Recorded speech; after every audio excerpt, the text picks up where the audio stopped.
रहमल्लाहु मन करे अल फातिहा। बिस्मिल्लाह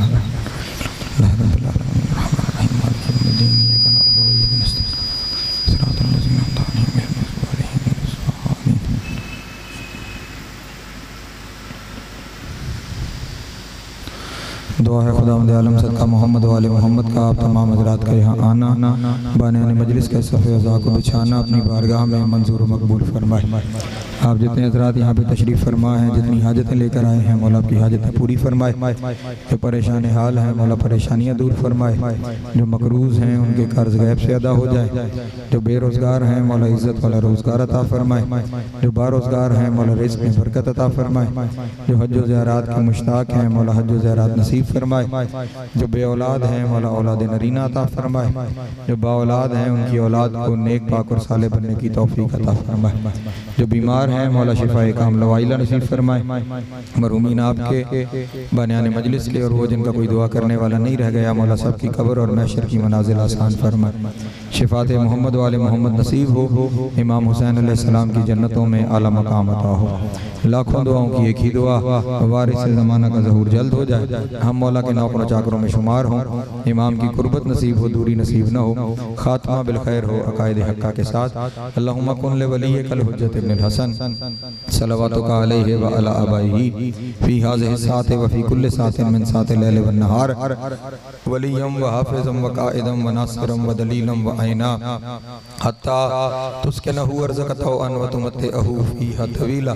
अल्लाहुम्मा सल्लि अला मुहम्मद व आलि मुहम्मद व अज्जिल फ़रजहुम व साहिल मख़रजहुम व लुक़दूहुम मिनल जिन्नि वल इंसि मिनल अव्वलीन वल आख़िरीन या काशिफ़ल कर्बि अन वजिल हुसैन अलैहिस्सलाम इक्शिफ़ कर्बी व कर्बल मोमिनीन बिहक़्क़ि अख़ीकल हुसैन अलैहिस्सलाम। ऐसी सलवात पढ़ें कि तमाम दुआएं मुस्तजाब हो जाए।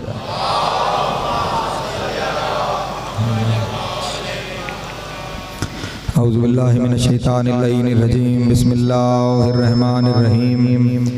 अल्हम्दुलिल्लाहिल अव्वल बिला अव्वलिन काना क़ब्लुहु वल आख़िरु बिला आख़िरिन यकूना बअदुहु कसरतन रुयतिही अब्सारुन नाज़िरीन व अजज़तन नातिही अवहामुल वासिफ़ीन व सल्लल्लाहु अला अशरफिल अंबिया वल मुरसलीन व ख़ातमन नबिय्यीन अबिल क़ासिम मुहम्मद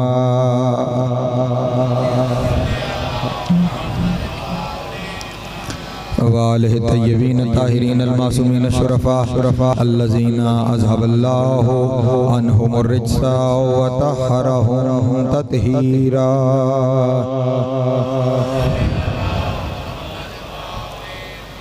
वल्लअनतु दाइमतु अला अदाइहिम अजमईन मिन यौमि अदावतिहिम इला क़याम यौमिद्दीन। अम्मा बादु फ़क़द क़ाल अल्लाहु तबारक व तआला फ़ी मुहकम किताबिहिल मजीद व फ़ुरक़ानिहिल हमीद व क़ौलुहुल हक़ व हुवा अस्दक़ुस सादिक़ीन। बिस्मिल्लाहिर रहमानिर रहीम। व कुल्ल शैइन अहसैनाहु फ़ी इमामिम मुबीन। सलवात बर मोहम्मद व आले मोहम्मद।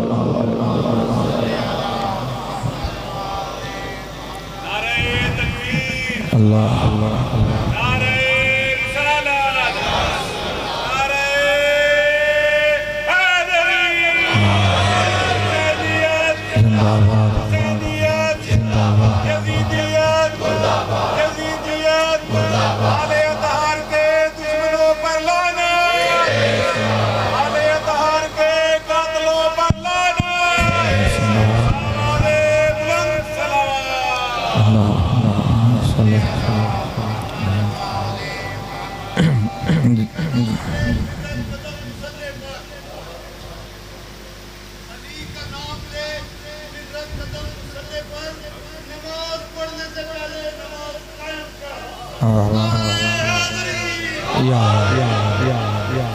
जब नारा लगाया जाता है, आपसे दरूद पढ़ने के लिए कहा जाता है, तो इसे बुलंद आवाज़ से ज़रूर पढ़ा करें, बुलंद आवाज़ से नारा लगाया करें।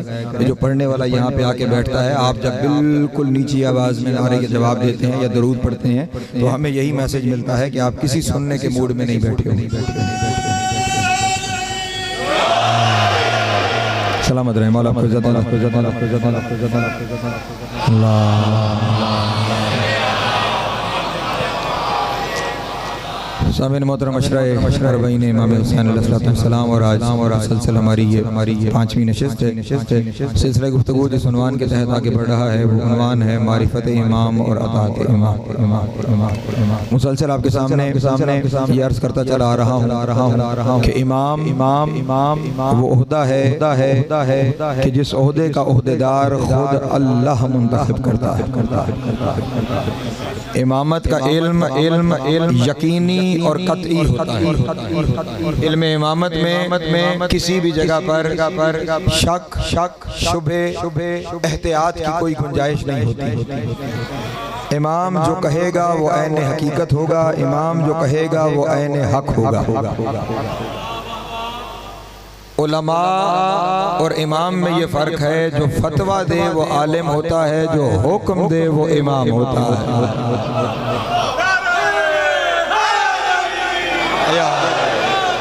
सलामत रहे मौला आपको हाँ, इस बात को हमेशा ध्यान नशीन रखिएगा। उलमाए कराम जितने भी हैं खुदा तूले उम्र अता फरमाए, लेकिन उलमा का इल्म ज़न्नी है, यकीनी नहीं है। तवज्जो, बहुत मुश्किल जगह पे मैंने अपनी गुफ्तगू का आवाज़ किया। जितने भी उलमा हैं तमाम उलमा का इल्म ज़न्नी है, यकीनी नहीं है। वो अपने किसी भी मसले को अखज़ करने के लिए और उसे लोगों तक बताने के लिए कोशिश करते हैं, जद्दोजहद करते हैं, सही करते हैं, फिर किसी नतीजे पे पहुंचते हैं, लेकिन नतीजे पर पहुंचने के बाद भी वो अपने उस नतीजे पर कुल्ली तौर पर यकीन नहीं रखते। तवज्जो मेरे मौत, मैं उसके ऊपर आपके सामने दलील पेश करता हूँ। अपनी मर्जी की कोई तौज़ीउल मसाइल उठा के ले आइए, कोई तोहफ़तुल अवाम उठा के ले आइए, कोई मसाइल की किताब जो किसी आलिम दीन ने मुरत्तब की हो वो किताब उठा के ले आइए। आपको 20 जगह पर मसलों के साथ कहीं लिखा हुआ होगा इस मामले में इश्काल है। क्या मतलब है कि इसमें शक है कि जो बात ये कही जा रही है ये करनी चाहिए या नहीं करनी चाहिए, या एक और लफ्ज़ लिखा हुआ होगा अहवत ये है, अहवत अलिफ है बहुत ये एहतियात से निकला है, यानी हद एहतियात ये है कि आप ये काम कर लें। एहतियात का लफ्ज़ ये बता रहा है कि आप एहतियातन कर लें, ये नहीं पता कि करना है या नहीं करना है। तवज्जो मेरे मोहतरम दोस्त, आप एहतियातन इस अमल को छोड़ दें, ये नहीं पता यकीनी तौर पे कि छोड़ना है या नहीं छोड़ना है। यानी ये लफ्ज़ मुझे यहाँ से कुछ और तो मुयस्सर नहीं हुआ, मैंने यहाँ से अभी पता किया तो ये तोहफ़तुल अवाम है जो काफी कदीम ज़माने की छपी हुई तोहफ़तुल अवाम है। इसमें 4 उलमा के फतावा के मुताबिक इस तोहफ़तुल अवाम को तरतीब दिया गया। आका रूहुल्लाह खमैनी, आका सैयद अबुल कासिम कोई सैयद मोहम्मद काज़िम शरीयत मदार और आका मोहसिनुल हकीम, इन तमाम हज़रात 4 उलमाए कराम, 4 जय्यद उलमाए कराम के फतावे, 4 उलमा के फतावे, और उसके बाद फतवों के साथ लिखा हुआ है। मसलन मसे की एक जगह लिखा हुआ है अगर तरतीब मसा पा में वाजिब नहीं है, मगर अहवत ये है कि पाए रास्त से शुरू करें। यानी जब आप मसा करते हैं तो ये वो कह रहे हैं तरतीब मसा का हमें पता नहीं है कि पहले दाएं का करना है या बाएं का करना है, लेकिन एहतियात ये है पहले दाएं पांव से शुरू कर लें। तवज्जो है मेरे मोहतरम दोस्तों की, अहवत ये है, यानी अभी मसा की तरतीब क्या होनी है यकीन इस पे भी नहीं है हमें।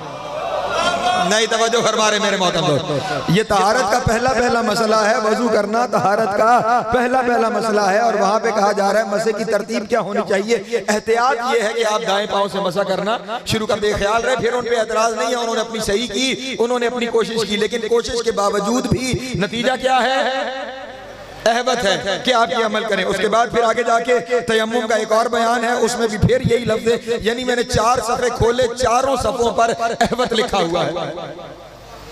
एहतियात ये है कि आप इस तरह अमल करें। अब ये इनकी अपनी दयानतदारी है कि इन्होंने ये बयान कर दिया है कि हमें कतई हुक्म का इल्म नहीं है, आप एहतियात इसके ऊपर अमल कर लें कि आप ये काम कर लें। लेकिन ये कौन है, उलमाए कराम हैं, और इमाम कौन है, जो कहता है वही अल्लाह का हुक्म होता है।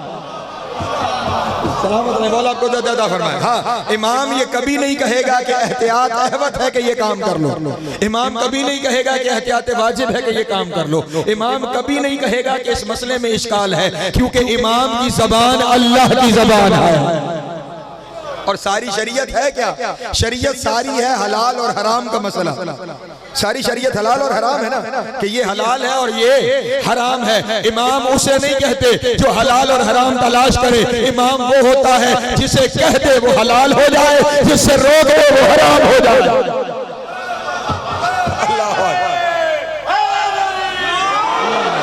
सलामत रहे मौला आपको देता फरमा। इमाम हलाल और हराम के लिए तलाश में नहीं जाता कि ये तलाश करे कि ये हलाल है या हराम, नहीं, इमाम का हुक्म हलाल और हराम मुअय्यन करता है और ये इख्तियार अल्लाह ने इमाम को दिया है।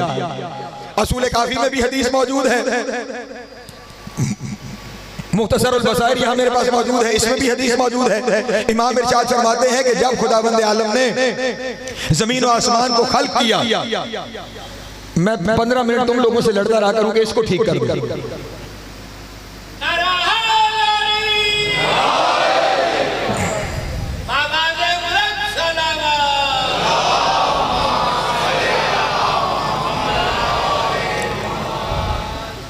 सलवात पढ़े बाबा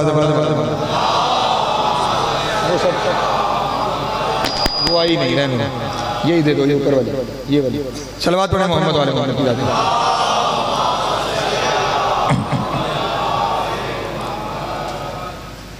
अब सुनिएगा, इमाम इरशाद फरमाते हैं कि खुदावंद आलम ने ज़मीन और आसमान को खल्क़ करने के बाद उसके सामने हमारी विलायत को पेश किया। ज़मीन और आसमान ने हमारी विलायत को कबूल कर लिया। सुम्मा खलक़ल खल्क़ व फ़व्वज़ अलैना अमरद्दीन, फिर खुदावंद आलम ने तमाम मखलूक़ात को खल्क़ किया और उसने दीन के तमाम अमूर हमें दे दिए। तवज्जो, वफ़व्वज़ा, हमें तफ़वीज़ कर दिए, हमारे हवाले कर दिए, हमें दे दिए। और अब हम क्या करते हैं? नानुल मुहल्लिलूना लिहलालिही वल मुहर्रिमूना लिहरामिही, हम वो है जो हलाल को हलाल करते हैं, हराम को हराम करते हैं। सलामत है मौला को अता फरमाए। हम वो हैं कि जो हलाल को हलाल करते हैं, हम वो हैं जो हराम को हराम करते हैं। इसका मतलब हलाल और हराम का इन्हिसार हुक्म इमाम पर है। हलाल और हराम का इन्हिसार किस पर है? कोई चीज हलाल नहीं जब तक इमाम हलाल न कहे। पता नहीं इससे अच्छा लफ्ज़ मैं आपके सामने क्या बोल सकता हूँ। कोई चीज हलाल नहीं है जब तक के इमाम उसे हलाल ना करे, और कोई चीज हराम नहीं है जब तक के इमाम उसे हराम ना कह दे।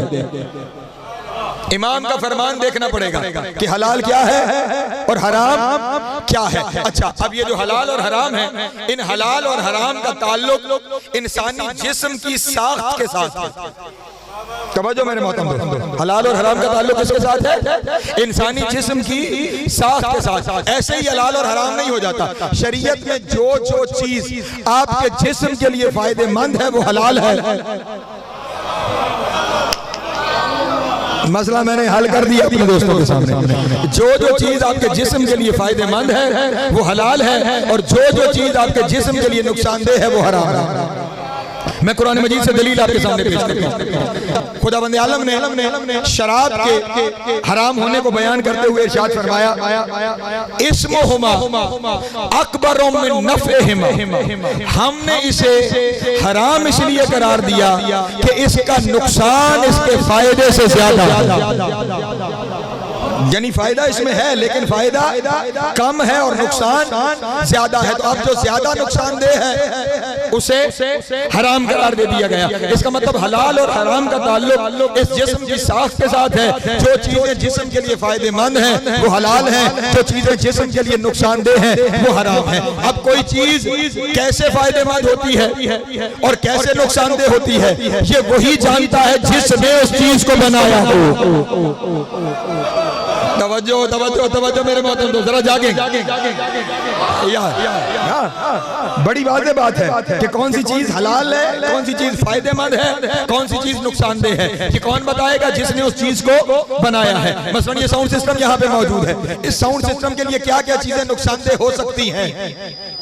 कितने वोट से ज्यादा बढ़ गया तो ये नहीं काम करेगा, कितने से घट गया तो ये नहीं काम करेगा। कौन सा फ्लूइड है जो इसमें गिर भी गया तो ये काम करता रहेगा। कौन सी चीज है जो इस पे गिर गई तो ये काम नहीं करेगा? ये सब कुछ कौन बताएगा? जिसने इसे बताया है। अब शरीयत के हलाल और हराम का ताल्लुक है इंसानी जिस्म के साथ कि ये जिस्म के लिए कौन सी चीज फायदेमंद है, कौन सी चीज नुकसानदेह है, वो बता सकता है कि जिसने जिस्म बनाया है, जिसने जिस्म बनाया है। और इमाम कह रहे हैं हलाल और हराम हम करते हैं, इसका मतलब हम इमाम के बनाए हुए हैं। अल्लाह अकबर, अल्लाह या सलामत रहे, मौला आपको अता फरमाए।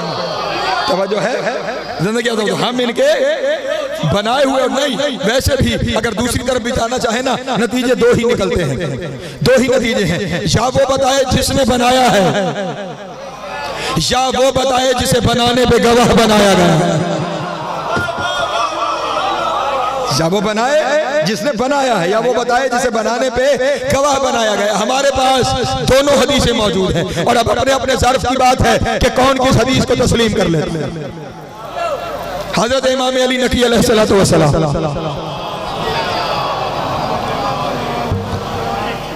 शाह अब्दुल अजीम हसनी ने ठीक कर दिया, इमाम से सवाल किया, मौला लोगों की आपके बारे में अलग अलग ख्यालात हैं। कोई कहता है आप कब से हैं, कोई कहता है कब से हैं, कोई कहता है कब से हैं, कोई कहता है आप ये कर सकते हैं, आप ये नहीं कर सकते। आप खुद इरशाद फरमाएं कि आप क्या कर सकते हैं और आप कब से हैं। इमाम ने फरमाया जब कुछ नहीं था बस वो था और हम थे। सलामत रहे, मौला आपको अता फरमाए। जब कुछ नहीं था बस वो था और हम थे। उसके बाद उसने सारी मखलूक को बनाकर हमें उस पे गवाह बनाया और फिर उसने तमाम मखलूक के अमूर हमारी मुट्ठी में दे दिए। सारे मखलूक के अमूर हमारी मुट्ठी में दे दिए। ये हदीस भी असूल काफी में मौजूद है। दूसरी हदीस इमाम अली अलैहिस्सलाम की है। इमाम इरशाद फरमाते हैं नहनु सनाइल्लाह व कुल्लु शैइन बादुना सनाइना, हम अल्लाह के बनाए हुए हैं और हमारे बाद जो कुछ है वो हमारा बनाया हुआ।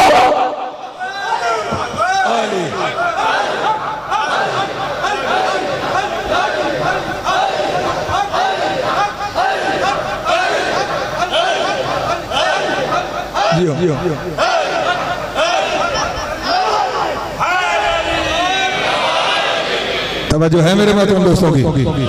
हमारे बाद जो कुछ है वो सब कुछ हमारा बनाया हुआ है। तो अब जब सब कुछ इनका बनाया हुआ है तो हम भी बाद वाले हैं ना, हम भी बाद वाले हैं। इसका मतलब हम भी इनके बनाए हुए हैं। तो जब इनके बनाए हुए हैं तो फिर अपने बनाने वालों की विलायत का इनकार करके हरामी ना बना जाए।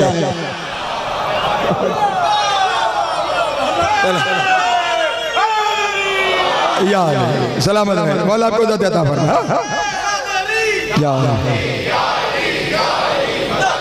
इसको क्या थोड़ी सी बढ़ा दे यार, तेरी मेहरबानी। सब कुछ कुल्ल शैइन, जो कुछ है वो सब कुछ हमारा बनाया हुआ है। अच्छा नहीं, मैं थोड़ी सी और बात की वजाहत करूं। ये जो हलाल और हराम है ना, इस हलाल और हराम का ताल्लुक सिर्फ इंसान के साथ नहीं है, सिर्फ इंसान के साथ नहीं है। इंसान के अंदर इख्तियार सिर्फ इंसान को दिया गया है। हलाल और हराम बता दिए गए, फिर इख्तियार दे दिया गया, हलाल इस्तेमाल करो या हराम इस्तेमाल करो, फिर इसका फैसला हम वहां पे करेंगे।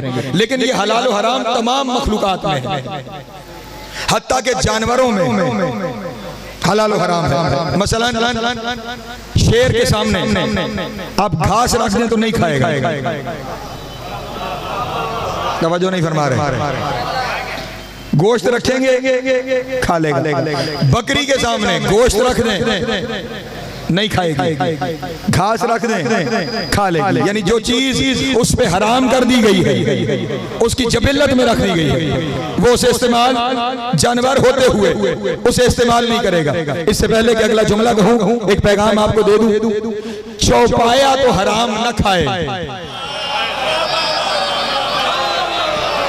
तवज्जो नहीं फरमा रहे मेरे हज़रात। चौपाया जो जानवर है वो तो सजा सजा के पेश करो तो भी हराम न खाए, और जिसे अल्लाह ने अशरफुल मखलूकात बनाया है ये फिर हराम खाए तो फिर उसका हक बनता है ना ये इसके बारे में कहे इन्नहुम कल अनाम बल हुम अज़ल्लु सबीला। इनकी मिसाल चौपायों की है बल्कि ये चौपायों से भी बदतर है। एक सलवात पढ़े बाबा दे बुलंद आले मोहम्मद की जाते करते। हराम और हलाल उनमें भी है लेकिन उनके अंदर जबरी है, उनकी फितरत में ये रख दिया गया है। जब हलाल और हराम उनके लिए है, और यहाँ पे इमाम ने ये नहीं इरशाद फरमाया कि जब अल्लाह ने इंसानों को खल्क किया तो उनके अमूर हमारे हवाले कर दिए, नहीं फरमाया जब अल्लाह ने मखलूकात को खल्क कर दिया तो उनके अमूर हमारे हवाले कर दिए। इसका मतलब ये हुआ कि जहाँ फितरी हिदायत चाहिए वहाँ भी हलाल और हराम करने वाले यही है। वहाँ भी हलाल और हराम इन्हीं के इख्तियार में। सिर्फ ये मामला जानवरों में नहीं है, सिर्फ इंसानों और जानवरों में नहीं है, मामला इससे आगे बढ़ के है। और आगे बढ़ के क्या है, कायनात की हर चीज में हलाल और हराम का तसव्वुर है। दो ही चीजें हैं जिन्हें हम आज की पढ़ी लिखी जबान में कहते हैं डूज एंड डोंट्स, करना ना करना, यही दो चीजें हैं। ये करना है और ये नहीं, जो करना है वो हलाल है, तवज्जो, जो नहीं करना वो हराम है। कायनात की हर चीज के अंदर ये हलाल और हराम का तसव्वुर मौजूद है। सूरज के लिए मशरिक से तलू होना हलाल है, तवज्जो नहीं फरमा रहे मेरे मोहतरम, उसके लिए मशरिक से तलू होना हलाल है, मगरिब से तलू होना हराम है। जो सियारा सितारा जिस मदार में चल रहा है उसी मदार में उसके लिए रहना हलाल है, और उस मदार से हट जाना उसके लिए हराम है। लेकिन ये हलाल और हराम कौन मुअय्यन कर रहे हैं? तवज्जो तवज्जो तवज्जो, जब ये कह रहे हैं ना ये हलाल और हराम मुअय्यन करने वाले हम हैं, इसका मतलब हर एक सियारे सितारे निज़ाम कायनात के हर जर्रे को उसके मदार में चलाने का हुक्म देने वाले यही हस्तियां हैं कि इन्होंने ही हुक्म दिया है सूरज मशरिक से तलू होना, मगरिब में गरूब होना, और फिर अपने इख्तियार को बताने के लिए कि हलाल और हराम हम मुअय्यन करते हैं। जिसे कहा था कि हमेशा मशरिक से तलू होना, कभी मगरिब से तलू न होना, उसे एक दिन कह दिया तलू हो जा, तो अब उसके लिए इधर से तलू होना हलाल हो गया। अल्लाह अकबर,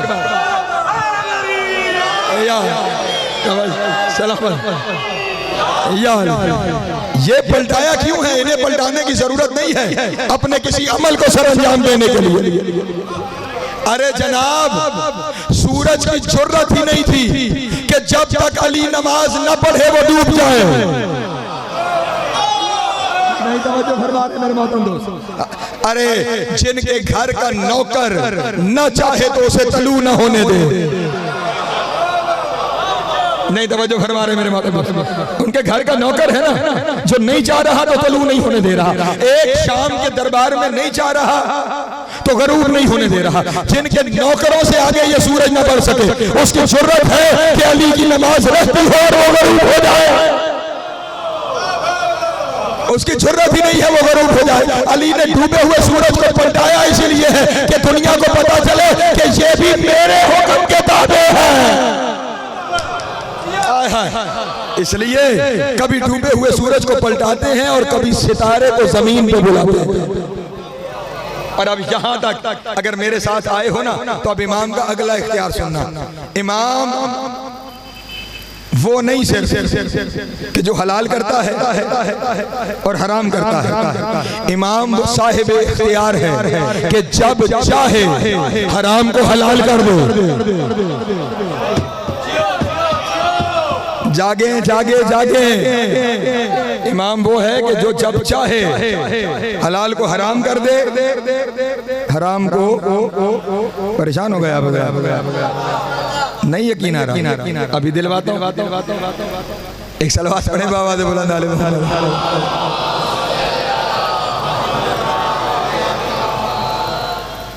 इमाम मूसा काज़िम अलैहिस्सलाम के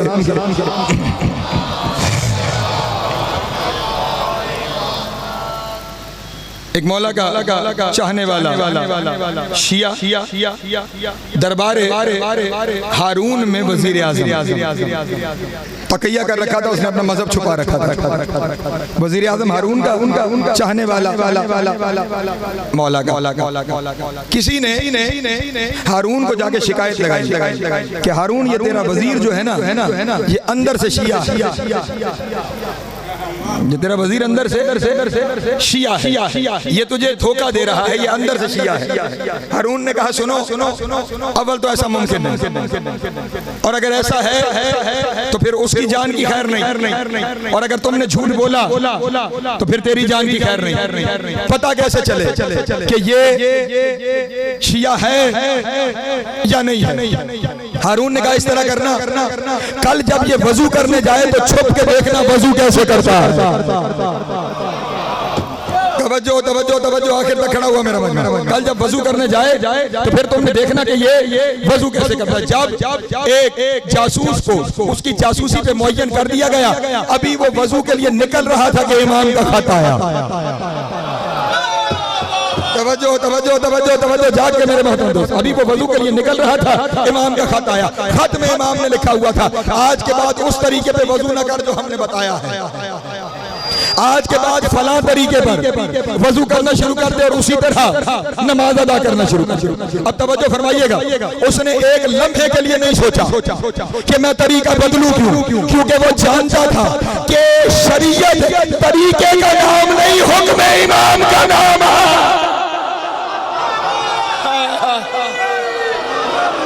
अल्लाहु अकबर, या अली सलामत रहे।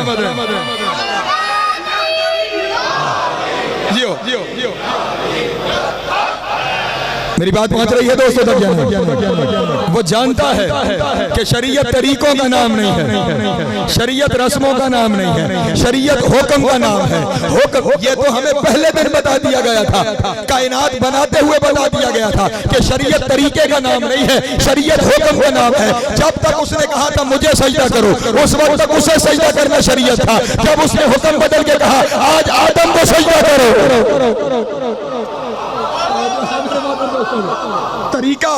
तरीका नहीं, वो सारी जिंदगी बैतुल मक़दस की तरफ सजदे करवाता रहा।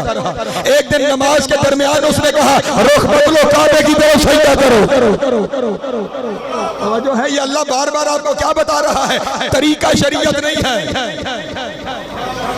हुक्म उबई बिन काब सहाबी रसूल नमाज अदा कर रहे हैं, रसूल ने बुलाया नहीं आया, नमाज खत्म करके आया।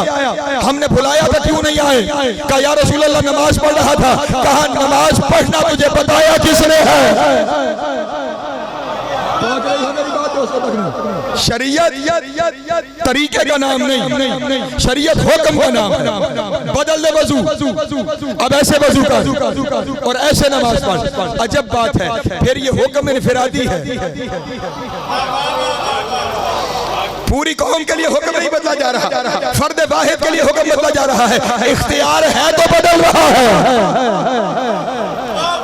इख्तियार है तो बदल रहा है ना। अच्छा अब उसने बदल दिया, वजू वैसे करने लगा जैसे लोग करते थे, नमाज वैसे पढ़ने लगा जैसे लोग पढ़ते थे। पढ़ता रहा, कुछ दिन के बाद खत आया पुराने तरीके पे पलट जा, पुराने तरीके पे पलट जा। अच्छा उसने खुद नहीं पूछा कि बदलाया क्यों, पुराने तरीके पे पलटाया क्यों। इमाम ने खुद लिखा तेरी जान को खतरा था। अल्लाह अकबर, तेरी जान को खतरा था इसलिए हमने हुक्म को बदल दिया। लेकिन यहाँ जो मेरा चैलेंज है, कोई किसी फटी हुई किताब में नहीं दिखा सकता कि इमाम ने साथ लिखा हो कि अब ये जो नमाजें तूने बदले हुए हुक्म में पढ़ी है, इन नमाजों की कज़ा बजाला नहीं, तेरी नमाजें हो गई क्योंकि तूने हमारे हुक्म से पढ़ी है।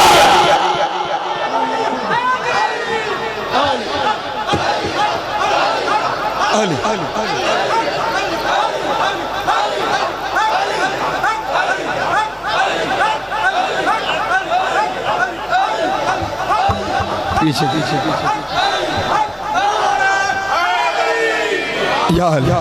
पहुंच रही है मेरी बात मेरे मोहतरम दोस्तों। शरीयत इनके हुक्म का नाम है, फिर ये जो हुक्म दे दें उस वक्त उस हुक्म पे अमल करना यही शरीयत है।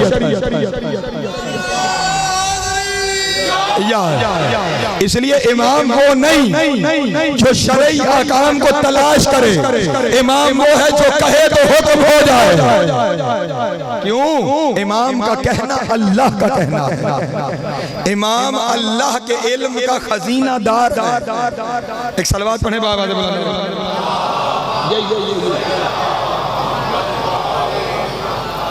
एक दफा फिर भी बुलंद सलवात पढ़ने वाले।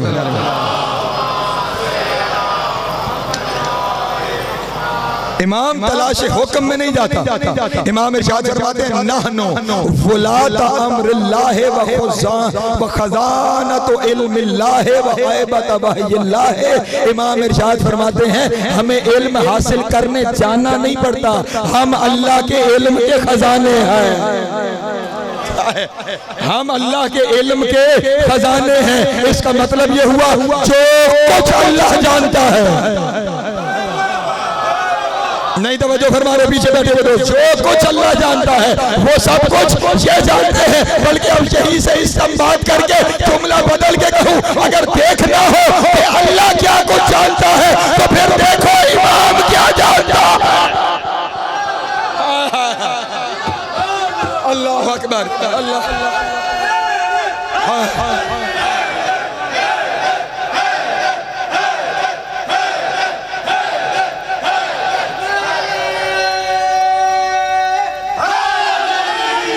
यार सलामत मौला आपको अता फरमाए। ये इमाम है जो अल्लाह के इल्म का खजानादार है, जो अल्लाह के इल्म का खजानादार है, जो अल्लाह के हर अमर का वली है। वला तो अमरिल्लाह, जो अल्लाह के हर अमर का वली है। ये हुक्म क्या है? अमर ही तो है जिसका हुक्म अल्लाह के हुक्म पर चले। नहीं, इस जुमले पे आपने तवज्जो नहीं की, वरना एक बंदा मुझे बैठा हुआ दिखाई नहीं देता। जिसका हुक्म अल्लाह के हुक्म पर चले। अल्लाह ने हुक्म दिया था फुतरस्तु मादूब है। हुसैन ने कहा मैंने तुझे आजाद किया। जिसका हुक्म अल्लाह के हुक्म पर चले वो इमाम है।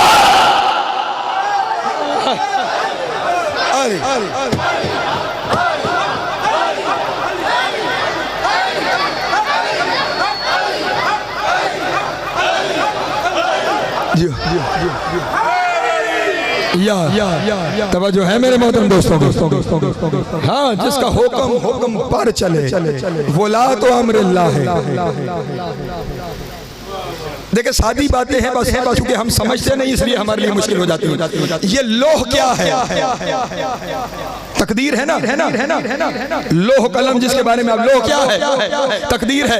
यानी उसमें सारे जमाने की तकदीर लिख दी गई। लिखवाने वाला कौन? खालिक। अब इनकी सिफत यही है कि जब चाहे लोह की लिखी हुई तकदीर बदले।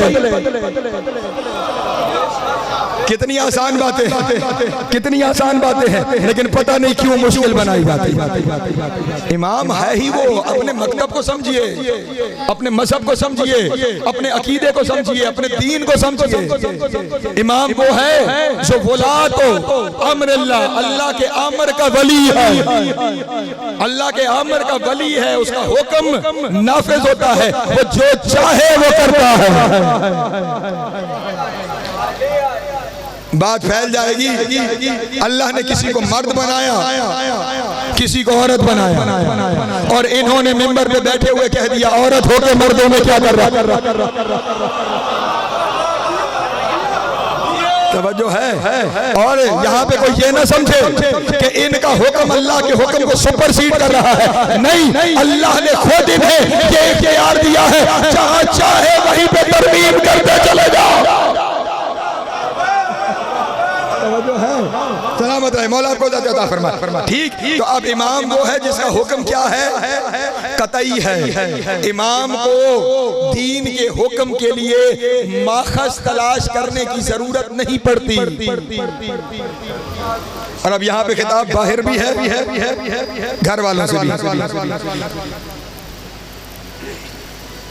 किससे पहले चलें वहां पहले ये सिर्फ आज के दौर के उलमा नहीं, जो इमाम हैं तमाम मसालिक के उनके कानून हैं। बल्कि मैं रिवायत से बात करूं ताकि बात वाज़ेह हो जाए। एक शख्सियत बड़ी नंबर तारीख की शख्सियत, बहुत सारे उम्मत उसके पीछे चलती है। वो इमाम के पास आए और इमाम ने उन्हें कहा कि सुना है आपका दावा इमामत है और आप फतवा देते हैं, आप फतवा कैसे देते? आप फतवा कैसे देते हैं? उसने कहा मैं फतवा कुरान से देता हूँ। किससे देता हूँ?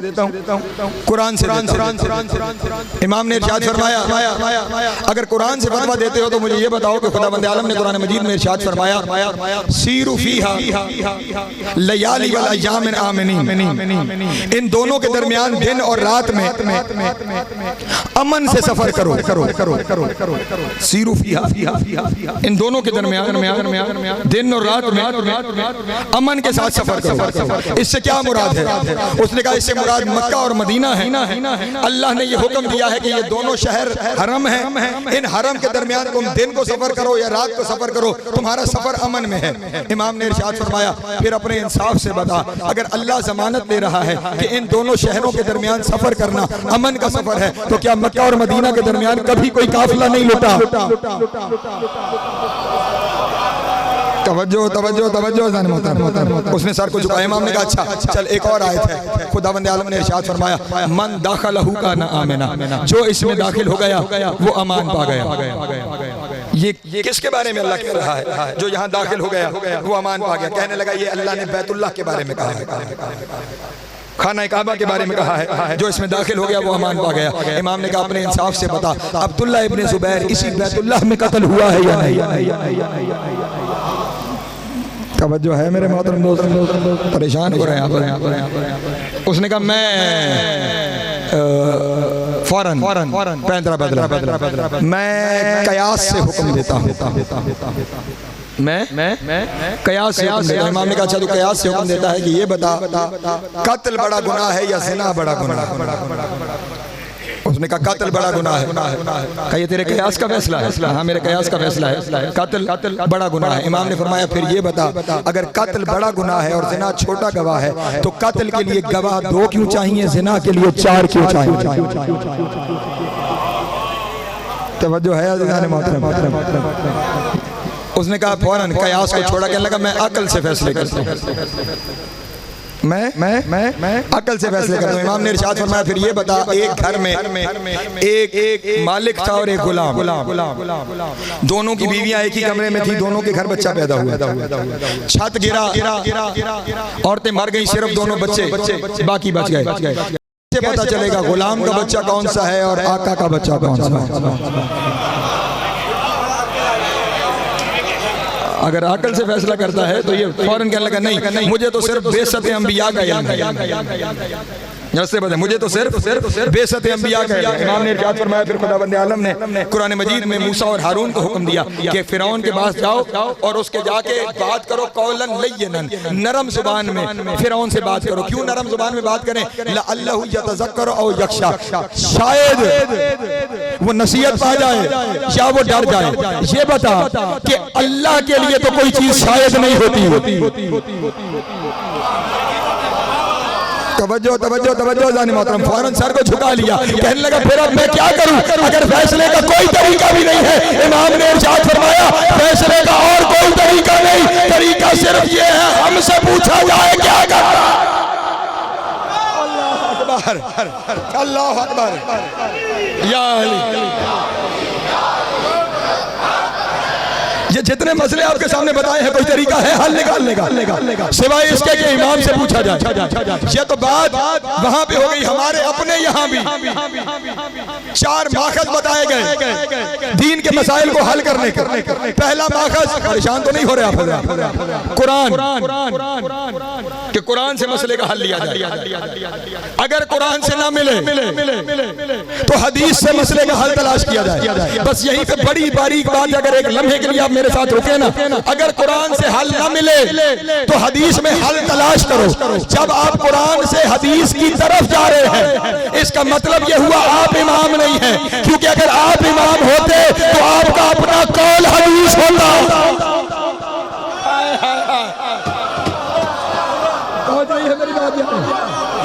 अगर आप इमाम होते तो आपका अपना कौल हदीस होता, आपको हदीस तलाश करने की जरूरत ही ना पड़ती। और जब आपने कह दिया कुरान से नहीं मिला, कुरान से, इसका मतलब यह हुआ कि जब आप कह रहे हैं कि कुरान से नहीं मिला तो दो मतलब निकलते हैं। पहला मतलब ये अल्लाह ने बयान नहीं किया, दूसरा मतलब ये आपको पता नहीं लगना। दो ही तरीके हैं ना। ये किताब मेरे पास है, मुझे इसमें से मसला नहीं मिला। दो रस्ते हैं। पहला ये इस किताब में मसला लिखा हुआ नहीं, दूसरा ये कि मैं इससे मसला तलाश नहीं कर सका। अगर मसला लिखा हुआ नहीं तो अल्लाह पे बहतान है। परेशान हो गए आप? नहीं, एक सलावत पढ़े बाबा। मुझे पता है जिस तरह मैं पढ़ रहा हूँ आप आहिस्ता आहिस्ता थोड़े हो जाएंगे, लेकिन मैं क्या करूँ? जिसकी मारिफत का बयान है उसे ज्यादा नहीं चाहिए।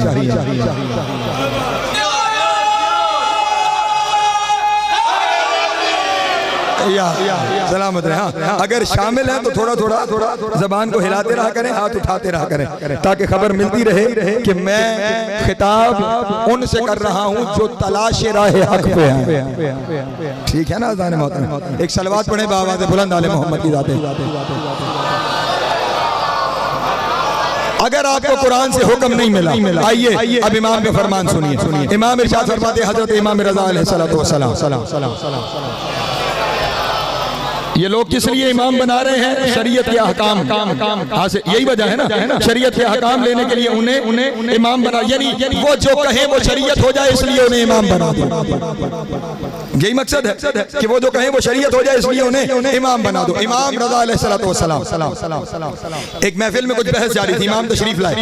उन सबको देख के उनकी बहस सुन के इमाम ने इरशाद फरमाया, जाहिल कौम व खुदउ अन आराइहिम, ये कौम जाहिल हो गई है, इन्हें इनकी राय ने धोखा दे दिया है।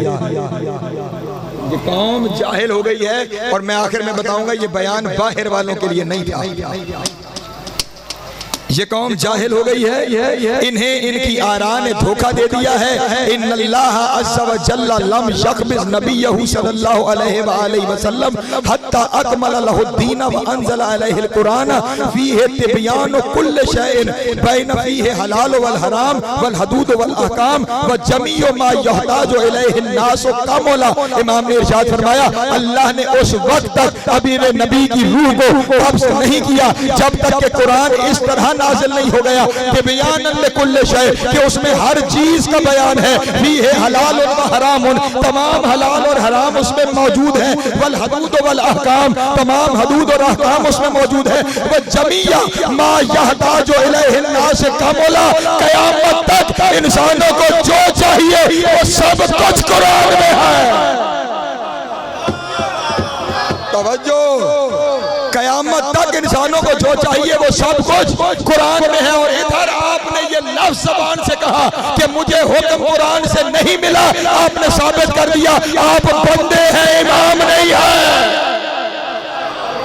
जो है कुरान के अलावा दूसरे माखज़ की तरफ जाना खुद इस बात की दलील है कि आप बंदे हैं, इमाम नहीं है, क्योंकि हर चीज अल्लाह ने कुरान में बयान कर दी है। और अब तवज्जो फरमाइएगा, जो ये कहे कि बयान नहीं हुआ, तवज्जो अज़ान मोहतरम, अल्लाहु अकबर।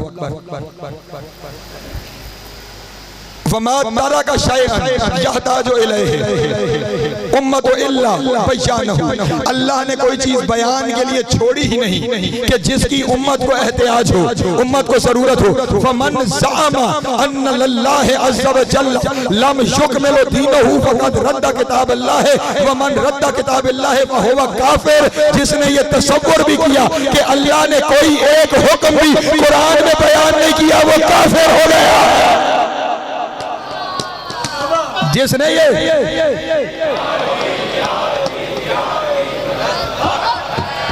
जिसने जिसने ये तसव्वुर भी किया कि अल्लाह ने कोई हुक्म कुरान में बयान नहीं किया वह होगा काफिर, वो काफिर हो गया है। इसलिए दुनिया वालों, अगर काफिर होने से बचना है तो मर्जी के इमाम ना ढूंढो, इमाम मुबीन के दरवाजे पे आओ। अल्लाह अकबर, अल्लाह अकबर। सलामत रहे मौला, आपको ज़्यादा फरमा। इमाम मुबीन के दरवाजे पे आएंगे तो कुफर से बचेंगे, वरना ये तसव्वुर भी के कुरान से नहीं मिला, कुफर की तरफ ले जाएगा। और फिर इमाम ने जो इसके बाद इरशाद फरमाया, क्यों इमाम के दरवाजे पर आओ और अपनी मर्जी से इमाम न बनाओ, क्यों, वजह क्या है? इमाम ने इरशाद फरमाया, इन्नल इमामतु अजलु कदरन व अअज़मु शानन व अअला मकानन व अमनउ जानिबन व बअदु गौरन मिन अन यबलुगन नास बिअक़ूलिहिम औ यनालुहा बिआराइहिम औ युक़ीमु इमामा बिइख्तियारिहिम। सुनो दुनिया वालों, इमाम की कदर बहुत बड़ी है, इमाम की शान बहुत अजीम है, इमाम का मकाम बहुत आला है। और जो लोग अपनी राय से इमाम बनाते हैं वही जाहिल है।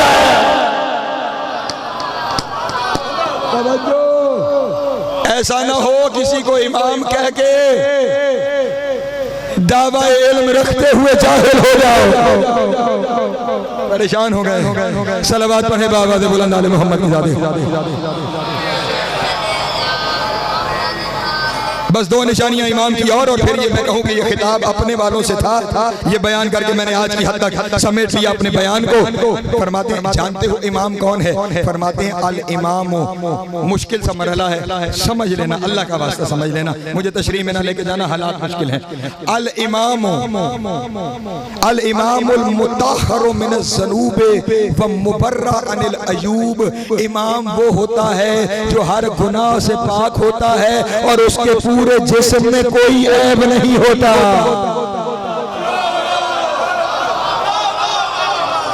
नहीं तवज्जो फरमाई यार।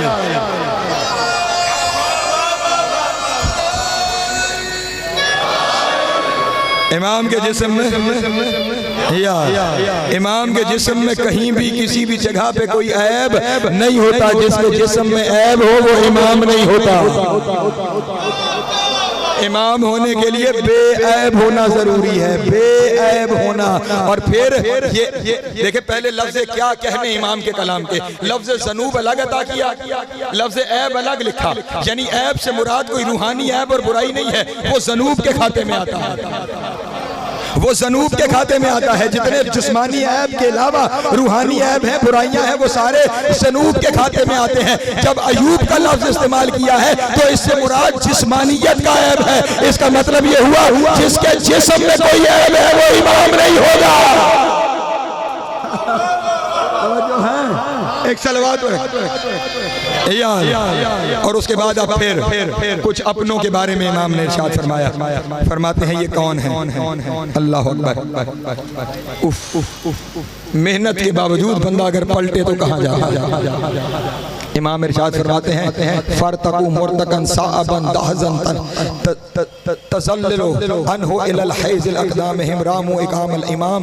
कहते हैं कि इन लोगों ने इतनी मेहनत की कि तरक्की करते करते करते ये पहाड़ की चोटी पे पहुंचे, यानी इल्मी मैदान में तरक्की की, बढ़े आगे, अपने आप को बुलंद किया, बुलंद मर्तबा पाया। और जब उस बुलंद मर्तबे पे पहुंच गए इनके कदम फिसलने लगे।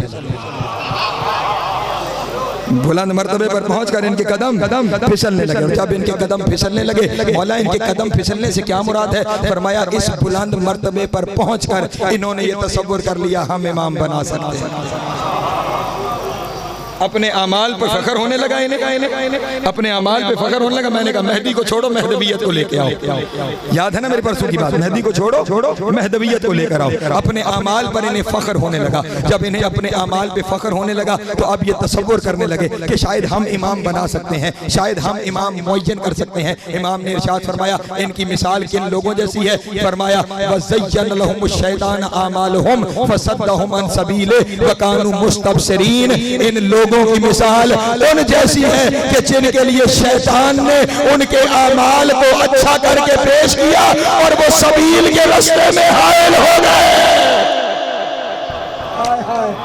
अल्लाह अकबर। जो है मेरे मोहतरम दोस्तों की, इसका मतलब ये हुआ आमाल पे फख्र करना फेले शैतानी। इस अशरे में शायद किसी दिन शैतान पे गुफ्तगू होगी, क्योंकि वो भी गैब में रह के गुमराह कर रहा है ना, तो उस पे भी गुफ्तगू होगी। ये अपने आप को उस मंजिल इमामत पर समझ लेना, ये फितरत शैतान है। यही शैतान ने वहां किया था। सारी जिंदगी इबादतें करता रहा, और जब सारी जिंदगी लाखों करोड़ों साल इबादतें कर चुका और अब अल्लाह ने कहा कि आदम को सजदा करो, तो उसके जहन में यही तकब्बुर ही तो आया कि कहां मेरी करोड़ों साल की इबादतें और कहां आज बनने वाला। तवज्जो है, जो हुज्जत के सामने अपने आमाल को बड़ा करके हुज्जत बनने की कोशिश करे, वो सबीले शैतान पे अमल कर रहा है। इसलिए मारिफत इमाम का तकाजा ये है कि कोई भी हो, किसी तरह का भी हो, किसी लिबास में हो, जहां दावा इमामत करेगा वही उस पे शैतान होने का फतवा लगेगा।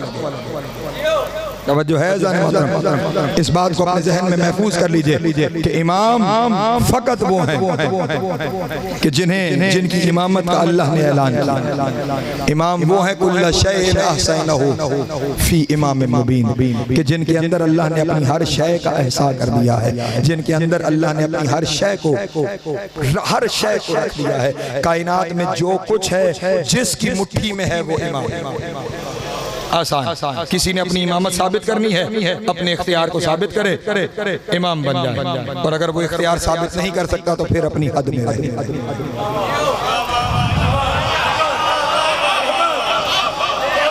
एक सलावत पढ़े। अज़ान मोहतरम, परसों की मजलिस में झूला बरामद होगा शहजादा अली असगर अलैहिस्सलाम का। और ये झूला एक तवील अरसे से, जब से मैं ये मजालिस पढ़ रहा हूँ, उस वक्त से बरामद हो रहा है।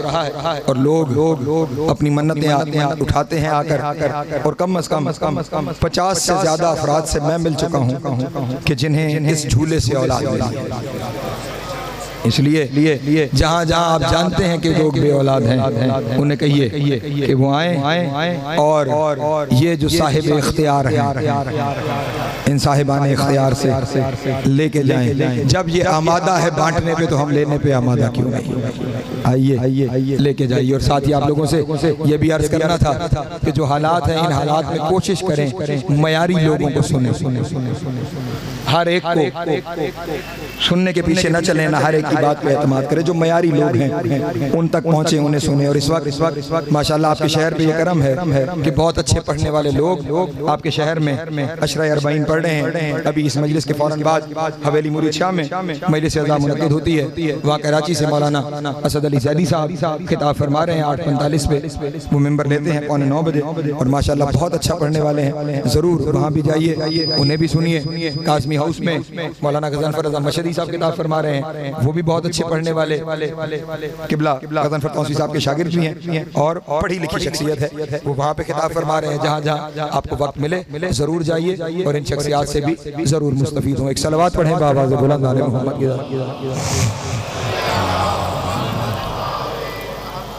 सामने मोहतरम, मैंने अभी कहा इस झूले से औलाद मिलती है,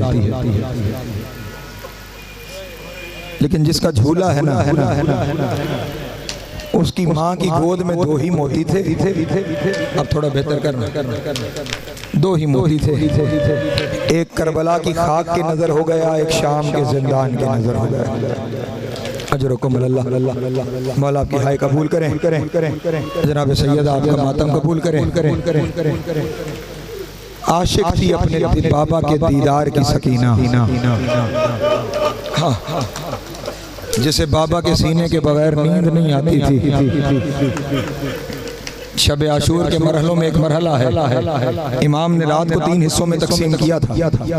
एक हिस्सा असहाब के साथ, एक हिस्सा अहले बैत के साथ, एक हिस्सा इबादत खुदा के लिए। लेकिन जब इमाम असहाब में थे, सकीना साथ थी। इमाम अहले बैत के खैमों में गए, सकीना साथ थी। इमाम का वो हिस्सा जो खुदा के लिए मखसूस कर रखा था, इमाम मुसल्ले पे, सकीना साथ। इमाम जब पहली 2 रकत की नमाज के लिए मुसल्ले पे खड़े हुए ना तो इमाम मुसल्ले पे खड़े हैं, जिनके घर में बच्चे हैं, ये छोटे छोटे बच्चे बैठे हुए हैं, आप सारे मेरी बात की गवाही देंगे। इमाम मुसल्ले पे खड़े हुए, साथ सकीना खड़ी हो गई। इमाम कयाम में है, सकीना चेहरा उठा के बाबा के चेहरे की जानिब देख रही है। इमाम रकू में गए, सकीना आंखें बाबा के चेहरे पे जमी। इमाम सजदे में गए, सकीना जमीन पे लेट गई और चेहरा बाबा के चेहरे की जानिब, बाबा के चेहरे की ज़ियारत हो। इमाम ने नमाज खत्म की, वहीं मुसल्ले पे दराज हुए और सकीना को अपने सीने पे लिटाया। सीने पे लिटा के कहा, सकीना वक्त बहुत हो गया है ना, जाओ और जाके सो जाओ। रो के कहा, बाबा कभी आपके बगैर सोई? अजरुकमल अल्लाह, कभी आपके बगैर सोई हूँ बाबा, मैं तो आपके सीने पे सोती हूँ ना। ये सुनना था। हुसैन की आंखों से आंसू जारी हुए और रोते हुए कहा, सकीना सकीना कल से माँ के पास सोना। हाय हाय, कल से माँ के पास सोना। ये जुमला सुनना था। चीख मार के कहा, बाबा माँ के पास तो असगर सोता है, मैं तो आपके पास सोती हूँ। रो के कहा, सकीना कल से असगर मेरे सीने पे सोएगा और सकीना तुम्हें जहां जगह मिले वहां सो जाओ। अजरों को मौला आपकी हाय कबूल करे। मैंने कल की मजलिस में कहा था, जख्मी थी हुसैन की बेटी, जख्मी थी हुसैन की बेटी। मसाइब का एक मंजर मेरे सामने आ गया। मैंने कहा, बाप के दीदार की आशिक है सकीना, खौली पे खुदा लानत करे। इसके जिम्मे था, थोड़ी को खोल दे, इसके जिम्मे था कि हुसैन के सर की हिफाजत करनी है, कोई सर ले ना जाए। वो कहता है, हम जब बाजारों से गुजरते थे हम सर नौ के नेजा पे सवार करते थे और जब हम पड़ाव डालते थे हम सर को नेजे से उतार के संदूक में रख लेते थे।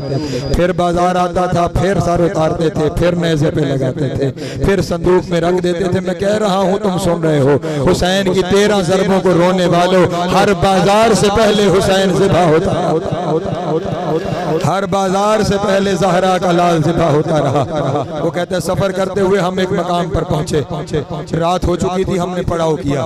कहते जैसे ही पड़ाव किया, मैंने हुसैन का सर नौ के नेजा से उतारा, एक संदूक में रख के मैंने संदूक को ताला लगाया और उस संदूक को अपने पास रखकर मैं उस संदूक के पास बैठ गया। कहते रात का वक्त है, खुले आसमान के नीचे नबी की औलाद बैठी हुई है। कहते जैसे जैसे रात बढ़ती गई ना, काफिले में कैदी बच्चे जमीन पे लेटते चले गए और सोते चले गए। वो कहता है, लेकिन एक 4 साल की बच्ची है ना, दाएं करवट लेट सकती है।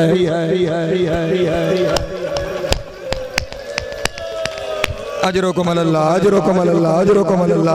बहुत गिरिया करोगे। वो कहता है 4 साल की बच्ची है ना, वो दाएं करवट लेट सकती है, ना वो बाएं करवट लेट सकती है, ना वो पोस्ट के बल लेट सकती है। मैंने जुमला कह दिया, शायद तुमने जुमले पे गौर नहीं किया। दाएं और बाएं करवट तो इसलिए नहीं लेट सकती थी कि दोनों कान जख्मी थे। कभी तुमने सोचा कि पोस्ट के बल क्यों नहीं लेट सकती थी? वो इसलिए नहीं लेट सकती थी कि एक दिन खुद सैयद सज्जाद से कहा, भैया शेमर को क्या मुझे तमाचे मारे, ताजियाने न मारे। जब ये ताजियाने मारता है, आधा ताजियाना मेरी पोस्ट पे लगता है, आधा ताजियाना मेरे चेहरे पे लगता है। सज्जाद मेरी कमर भी जख्मी, सज्जाद मेरा चेहरा भी जख्मी। अजरों को मल्ला, अजरों को मल्ला, अजरों को मल्ला। मौला तुम्हारा गिरिया कबूल करे, हुसैन की माँ तुम्हारा मातम कबूल करे। कहता लेकिन मुझसे सहम कर, मुझे माफ करना। कहता लेकिन मुझसे सहम कर। वो बच्ची किसी तरह जमीन पे लेटी, लेकिन कहता है मैंने देखा हर थोड़ी देर बाद सर उठाती है, मुझे देखती है, मुझे देख के फिर सर जमीन पे रख देती। कहता थोड़ी देर बाद, हौसले से सुनते जाना। कहता थोड़ी देर बाद मुझे अंदाजा हुआ कि शायद ये बच्ची इस इंतजार में है कि मैं सो जाऊं, मैं सो जाऊं। कहता मैंने सोचा मैं देखूं तो सही ये बच्ची करती क्या है। कहता मैंने बहाना बनाया, मैं जमीन पे दराज हो गया, मैंने अपनी आंखों को नींबा कर लिया। कहता जैसे ही मैं लेटा ना, थोड़ी देर बाद बच्ची को अंदाजा हुआ कि मैं सो गया। वो बच्ची आहिस्ता से अपनी जगह से उठी, कोहनियों के बल चलना शुरू हुई, घुटनियों के बल चलना शुरू हुई ताकि कोई आहट को महफूज न करे। कहता चलते हुए उस संदूक के पास आई जिसमें हुसैन का सर रखा हुआ था। उसने अपना रुख सारा संदूक के साथ लगाया और आहिस्ता से कहा, बाबा।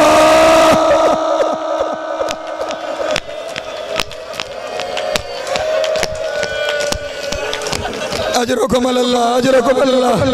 मौला तुम्हारा गिरिया कबूल करे, हुसैन की माँ तुम्हारा मातम कबूल करे। बाबा कहते कोई आवाज नहीं आई, फिर दूसरी दफा कहा बाबा, कोई आवाज नहीं आई, कहते तीसरी दफा कहा बाबा मैं सकीना, कहते कोई आवाज नहीं आई, और अब रोते हुए वापस चली। बाबा जब मैं मदीने में एक दफा बुलाती थी आप कई दफा जी सकीना कहते थे, आज मैं बार बार बुला रही हूँ, बाबा जवाब नहीं देते।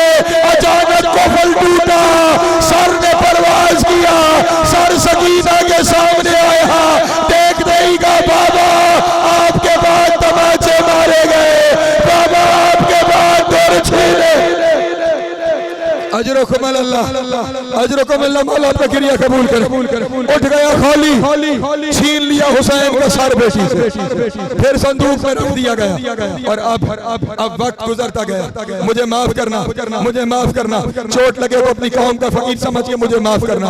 वक्त गुजरता गया, आ गई हुसैन की बेटी शाम के जिंदान, शाम का जिंदान और सकीना। अल्लाह अकबर। सुबह से लेके शाम तक एक ही बहन करती है, हाय बाबा, हाय बाबा। शाम का वही हाल हो गया जो मदीने का बतूल के बहनों से हुआ था। मदीने वाले भी शिकायत लेकर गए थे, नबी की बेटी को कहो या दिन को रोया करे या रात को रोया करे, ये हर वक्त रोती है, हमारे आराम में खलल आता है। सकीना शाम के जिंदान में रोती है, शाम की औरतों के गोद से बच्चे गिरते हैं, शाम की नगरी में जलजला आता है। लोग शिकायत लेके यजीद के पास आए, यजीद ये बच्ची बहुत रोती है, इसके रोने से शाम में जलजला आता है, इसके रोने से हमारे बच्चे माओ का दूध पीना छोड़ देते हैं। यजीद किसी तरह कोशिश कर ये बच्ची खामोश हो जाए। यजीद ने जिंदान में पैगाम भेजा, मैंने समेट लिया अपने बयान को, जिंदान में पैगाम भेजा। सैयद सज्जाद को बुलाया गया, सैयद सज्जाद आए। सज्जाद ये बच्ची कौन है जो बहुत रोती है? सैयद सज्जाद ने कहा ये मेरी बहन सकीना है। अगले लफ्ज अगर समझ में आ गए ना, सारी जिंदगी रोने के लिए काफी है। सज्जाद ये बच्ची इतना क्यों रोती है? का इसने बाबा को शहीद होते देखा है। अगले लफ्ज में मुझे माफ करना, इसने बाबा को शहीद होते देखा है। हंस के कहने लगा देखा तो और बीबियों ने भी है, और बीबियां भी हुसैन को शहीद होते देख रही थी। सैयद सज्जाद की आंखों से खून आने लगा। कहा यजीद इसने बहुत करीब से देखा है, ये 7 कदम पे खड़ी थी, शिमर खंजर चला रहा था, रो रो के कहती थी न मार। मेरी दादी ने चकिया भी इसके अजरकुमुल्लाह, अजरकुमुल्लाह। हाथ आजाद करना मातम कर लेना, हाथ आजाद करना मातम कर लेना। इसने बहुत करीब से देखा है, कोई बेटी अपने बाप को करीब से ज़िबा होते अजरकुमुल्लाह। कहने लगा सज्जाद ये बता इसका रोना कम कैसे होगा, इस बच्ची का रोना कम कैसे होगा? सैयद सज्जाद ने कहा अगर तू मुझे बाबा का सर दे देना,